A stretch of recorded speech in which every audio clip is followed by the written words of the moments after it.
Hey everybody, here is a quick refresher on how to use this thing, which is called a protractor. Okay, so the protractor is really a way of being able to create angles with specific measurements. Alright, so there are different styles of protractors, so yours might not look exactly the same as mine, but when we do this process, it should all be about the same. So we're going to do this example right here where it says, draw an angle with the given measurement, 45 degrees. So what you want to do is, you see there's a segment here, and in this case there's a dot right there. So you can see that that dot is going to be where the vertex of the angle is at. Okay, so what we're going to do is on my compass, or my protractor here, there is a point, there's a circle here that's kind of cut out. So what I'm going to do is I want to line up the point of the segment with that circle right there. Okay, and then what we're going to do is we want to be able to take this side out here and have this line right here, kind of like the zero line, match up with the segment. Alright, so this one is not long enough, so what I'm going to do is I'm actually going to extend it out. That way I know, oops, let's get it a little bit better, there we go.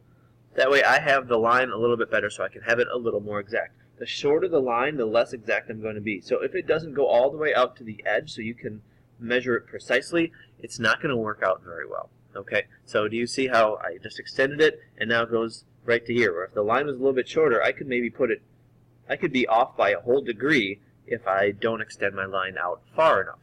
Alright, so now what we're going to do is I extend it out, I make sure the vertex is at the center, that hole, and then I go this way and say, does this line match up with the 0? It does, and then I have to find 45 degrees. Now I've noticed there's two sides. There's 10 and there's 170, 2 and 160, 3 and 150. So I could either go 45 all the way around to this side, or I could go 45 around here. So what you could think of is start here and think of this as 0 and then go up. And then so if I go up to say 0 to 170 doesn't make sense, 0 to 10 to 20 to 30 to 40. That makes more sense. So we're going to use the inside of the protractor, right? So I go to 40 and then halfway between, so 40 is here and 40 is also, it's this whole line all the way, there we go, all the way out. So 40 and 140 are the same line on the protractor. So we find this one, and then I go to 5, and 5 is actually the one that's a little bit indented a little bit more, so we know it's 1, 2, 3, 4, 5. So I make a mark on the outside, not on the inside, because I would have to estimate. I want to use the outside, and then from there, I just go to the vertex, and then I use that straight part of the protractor, and I go that way. Okay? It also would work if I want to have the 45 degrees the other way. If I want to make a 45 degree angle the other way, and let's say this was my center, instead of using the inside, I would use the outside because it goes 0, 10, 20, 30, 40, 50, 60. Okay? So if you're starting on the left side, you might want to go up. You start on the right side, up on the outside. If you start on the right side, you want to go up on the inside.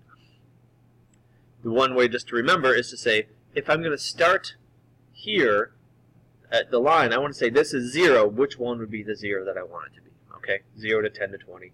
That one seems to make sense. I'm going to go on the inside until I find the number, go on the outside and find the exact degree that I want. Okay, so there you go. We can do one more just as a check. We're going to do angle number 4, or problem number 4. It's 170 degrees. So if I start here, it's not quite long enough. So what's the first thing that I think I should do? I am going to extend this out.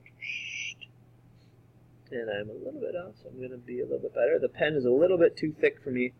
Pencil would probably be a better idea. So try to be pretty precise here, and it just matches up. Alright, so I go from here. This, oh, you can't really see. That doesn't help very much.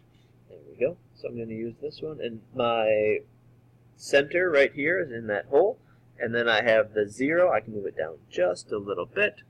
Okay, so that way this lines up. I can do it just a little bit more even. And then I have to go to 170 degrees. So it's not just this first one, because this is the 0, 10, 20, 30, 40, 50, 90, and then 170 is all the way out here, and then I'm going to mark it all the way out here. And then I can go from my center to this point, and there is my 170 degree angle. Alright, there you go.